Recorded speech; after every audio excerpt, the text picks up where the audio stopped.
ഒരു ചാനലിൽ വന്ന വാർത്ത ഇപ്പോഴും ഉണ്ട്. പ്രമുഖ ചാനലാ. അവര് വാർത്താ സമയത്ത് ഒറീസയിലെ മലയാളിയായ ഒരു കന്യാസ്ത്രീക്ക് ഫോൺ ചെയ്യും. സിസ്റ്റർ എവിടെയാ? വാർത്താ സമയത്താ ചോദിക്കുന്നത്. എവിടെയാന്ന് അറിയില്ല, കാട്ടിലാ, കൊടും കാട്ടില. അതെന്താ സിസ്റ്ററെ കാട്ടിലെത്തി? ഹിന്ദു വർഗീയവാദികളുടെ കയ്യിൽ നിന്ന് ജീവൻ രക്ഷപ്പെടാൻ വേണ്ടി കാട്ടിൽ കയറിയതാണ്. ഇപ്പൊ എവിടെയാന്ന് അറിയില്ല, പുറത്തേക്ക് ഇറങ്ങാൻ വഴിയറിയില്ല. 2 ദിവസമായി ഈ കാട്ടിന്റെ ഉള്ളില്. അപ്പൊ ഇവിടുന്ന് റിപ്പോർട്ടർ ചോദിക്കുക, അപ്പൊ സിസ്റ്ററെ വെള്ളം മറ്റേ ഭക്ഷണമൊക്കെ കണ്ടിട്ട് 2 ദിവസമായി. വെള്ളമോ ഭക്ഷണമോ കണ്ടിട്ട് 2 ദിവസമായി. ഇത്രയും കേട്ടപ്പോ നമ്മുടെ പോലും കണ്ണ് നനഞ്ഞു. കാരണം അവരെന്ത് പ്രവർത്തനം ചെയ്താലും ഇവിടെ ഒരു സ്ത്രീയാണല്ലോ. ഈ സ്ത്രീകൾക്കൊക്കെ ഇത്രയും ബുദ്ധിമുട്ട് അനുഭവിക്കേണ്ടി വന്നു ഒറീസയില് എന്ന് ഓർത്തപ്പോ ഒറീസയെ പറ്റി നമ്മുടെ ഉള്ളിലും തോന്നി എന്തൊക്കെയോ വികാരം. പക്ഷെ ഈ ബുദ്ധി ട്യൂബ്ലൈറ്റ് അല്ലേ, കുറച്ച് കഴിഞ്ഞിട്ടാ തെളിയ. ലേശം കഴിഞ്ഞപ്പോഴാ ചിന്തിക്ക്, ഈ കന്യാസ്ത്രീ എവിടെയാന്നാ പറഞ്ഞത്?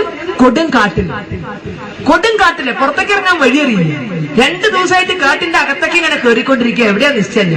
കന്യാസ്ത്രീക്ക് വെള്ളവും ഇല്ല, കന്യാസ്ത്രീക്ക് ഭക്ഷണവും ഇല്ല, പട്ടിണിയും പരിവട്ടമാണ്.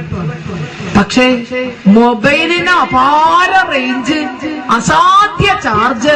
ഇത് ലേശം കഴിഞ്ഞപ്പോഴാണ് നമുക്ക് തോന്നിയത് കന്യാസ്ത്രീക്ക് വെള്ളവും ഇല്ല, ഭക്ഷണവും ഇല്ല. പക്ഷെ മൊബൈലിന് ഒരു വാക്കാ മുറിയണില്ല.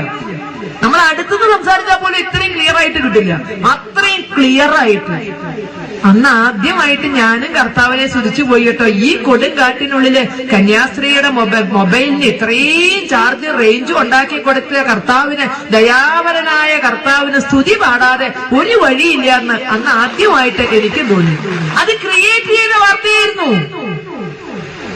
അത് ലേശം ചിന്തിച്ചാൽ നമുക്കറിയാം, അത് ക്രിയേറ്റ് ചെയ്ത വാർത്തയായിരുന്നു. അതുപോലും വെച്ച് വിളമ്പി ഇവിടെ.